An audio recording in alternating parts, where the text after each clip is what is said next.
നമസ്കാരം, എല്ലാവർക്കും പുതിയൊരു വീഡിയോയിലേക്ക് സ്വാഗതം. ഇന്ന് നമ്മൾ ഒരു ഹെൽത്തി ആയിട്ടുള്ള വട റെസിപ്പി ആയിട്ടാണ് വന്നിട്ടുള്ളത്, അതായത് ബ്രോക്കലി വട. അപ്പൊ എങ്ങനെയാണ് ഈ ബ്രോക്കലി വട തയ്യാറാക്കുന്നതെന്ന് കണ്ടു നോക്കാം. അപ്പം എല്ലാവർക്കും ഒരു ഓണാശംസകൾ. പിന്നെ ഈ വീഡിയോ കണ്ടിട്ട് നിങ്ങൾക്ക് എല്ലാവർക്കും ഇഷ്ടമാവാന്ന് വെച്ചാൽ ഒന്ന് ലൈക്കും ഷെയറും സബ്സ്ക്രൈബും കൂടി ചെയ്യുക. എങ്കിൽ മാത്രമേ നിങ്ങൾക്ക് ഇതൊക്കെ ഇഷ്ടമാവുന്നുണ്ടോ ഇല്ലയോ എന്നൊക്കെ എനിക്കൊന്ന് മനസ്സിലാക്കാൻ പറ്റത്തുള്ളൂ. അപ്പോൾ ഇനി നമുക്ക് എങ്ങനെയാണ് ഈ വട തയ്യാറാക്കുന്നതെന്ന് കണ്ടു നോക്കാം. അതിനായിട്ട് ഞാൻ ആദ്യം തന്നെ കുറച്ച് ബ്രോക്കലി നന്നായിട്ട് കഴുകിയ ശേഷം ഒരു പാത്രത്തിൽ ഒരു അല്പം വെള്ളം എടുത്ത് അത് നന്നായിട്ട് അതിനകത്തേക്ക് ഇട്ട് നന്നായിട്ടൊന്ന് തിളപ്പിച്ചെടുക്കണം. അങ്ങനെ തിളപ്പിച്ചെടുത്തതാണ് ഇത്.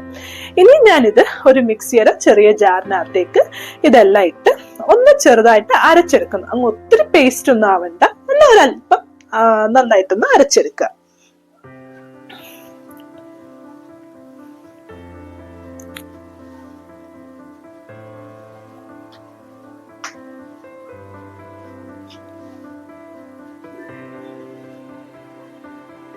ഇപ്പൊ ഞാനിതൊന്ന് അരച്ചെടുത്തിട്ടുണ്ട്.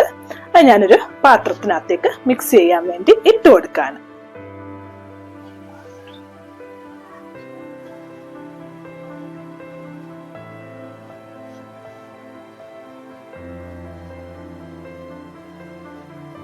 ഇനി ഞാൻ കുറച്ച് സവാള വളരെ ചെറുതായിട്ട് അരിഞ്ഞു വെച്ചിട്ടുണ്ട്, അതുകൂടി ഇതിനകത്ത് ചേർക്കുന്നു.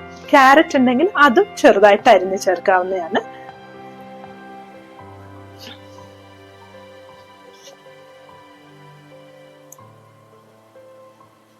ഇനി ഞാൻ നമ്മുടെ എരിക്ക് ആവശ്യത്തിന് പച്ചമുളക്, ഞാൻ ഒരു പച്ചമുളകാണ് എടുത്തിട്ടുള്ളത്, അതും ചെറുതായിട്ട് അരിഞ്ഞ് ഒരു ചെറിയ കഷ്ണം ഇഞ്ചിയും ഒരു 3-4 വെളുത്തുള്ളിയും കൂടി നന്നായിട്ട് ചെറുതായിട്ട് അരിഞ്ഞത് ചേർത്ത് കൊടുത്തു. പിന്നെ നമ്മുടെ രുചിക്ക് ആവശ്യത്തിനുള്ള ഉപ്പ് ചേർത്ത് കൊടുക്കുക, ഒരല്പം മുളക് പൊടി ചേർത്ത് കൊടുക്കുക, ഒരു ശകലം ഗരം മസാല, ഒരു ശകലം മഞ്ഞപ്പൊടി കൂടി ചേർത്ത് കൊടുക്കുക.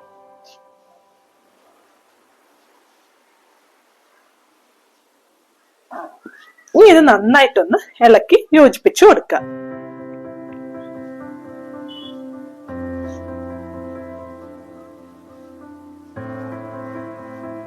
നന്നായി ഇളക്കി യോജിപ്പിച്ച ശേഷം ഇതിനകത്തേക്ക് 1 ടീസ്പൂൺ കോൺഫ്ലോർ ആഡ് ചെയ്ത് കൊടുക്കുക.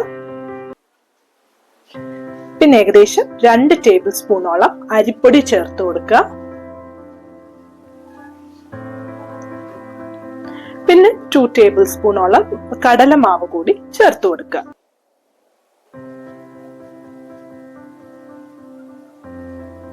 എന്നിട്ട് നമ്മൾ സാധാരണ വടയൊക്കെ ഉണ്ടാക്കുമ്പോൾ ചെയ്യുന്ന പോലെ നന്നായിട്ടൊന്ന് കുഴച്ചെടുക്കുക. പരുവവും അതേപോലെ ആ ഒരു കട്ടി വരുന്നിടം വരെ നന്നായിട്ട് എല്ലാം കൂടി ഇളക്കി മിക്സ് ചെയ്യുക. ഇത്രയും പൊടിക്ക് ശേഷം പിന്നെയും ലൂസായിട്ട് വല്ലതും തോന്നുകയാണെങ്കിൽ അല്പം പൊടിയും കൂടി ഇട്ട് നമ്മുടെ ഒരു സാധാരണ വട ഉണ്ടാക്കുമ്പോൾ ഉള്ള ഒരു പരുവല്ലേ അതേപോലെ ആക്കി കുഴച്ച് വെച്ചതാണ് ഇത്.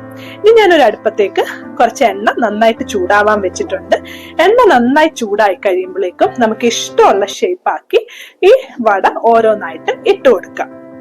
എന്നിട്ട് ഉടനെ ഇളക്കാൻ പോകരുത്. നന്നായി ഒരു സൈഡ് മുരിഞ്ഞ ശേഷം മാത്രം തിരിച്ചിടാൻ നോക്കുക.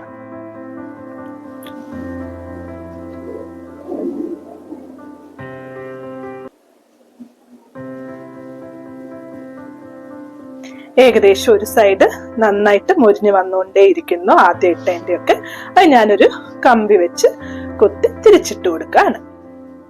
അങ്ങനെ 2 സൈഡും ഏകദേശം ഒരു ലൈറ്റ് ബ്രൗൺ കളർ ആയി കഴിയുമ്പോഴത്തേക്കിനും നമ്മുടെ ബ്രോക്കലി വട റെഡി ആയി കഴിയും. ഇപ്പൊ 2 സൈഡും നന്നായിട്ട് മുരിഞ്ഞിട്ടുണ്ട്.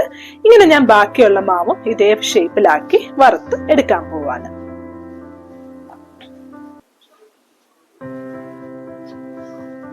അപ്പൊ എല്ലാരും ഈ വട റെസിപ്പി ഒന്ന് ട്രൈ ചെയ്ത് നോക്കുക. കുട്ടികൾക്കൊക്കെ സ്കൂളിൽ വിടാനും ഉണ്ടാക്കിയെടുക്കാനും വളരെ എളുപ്പമായിട്ടുള്ള ഒരു വടയാണ്. എന്നിട്ട് അഭിപ്രായങ്ങളും പറയുക. ഇഷ്ടമാവാന് ലൈക്കും ഷെയറും സബ്സ്ക്രൈബും ഒക്കെ ചെയ്തൊന്ന് സപ്പോർട്ടും ചെയ്യുക. അപ്പൊ അടുത്തൊരു വീഡിയോയുമായി കാണുന്നിടം വരെ എല്ലാവർക്കും ശുഭദിനം. ബൈ.